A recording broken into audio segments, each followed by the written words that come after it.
بسم الله الرحمن الرحيم. الرحمن علم القرآن خلق الإنسان علمه البيان. الشمس والقمر بحسبان والنجم والشجر يسجدان والسماء رفعها ووضع الميزان ألا تطغوا في الميزان وأقيموا الوزن بالقسط ولا تخسروا الميزان والأرض وضعها للأنام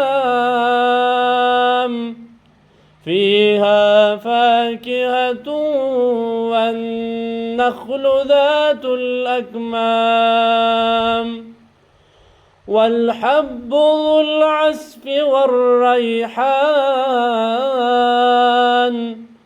فبأي آلاء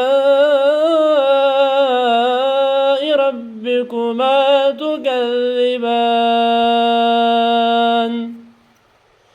خلق الإنسان من صلصال كالفخار وخلق الجان من مارج من نار فبأي آلاء ربكما تكذبان رب المشرقين ورب المغربين فبأي آلاء ربكما تكذبان مرج البحرين يلتقيان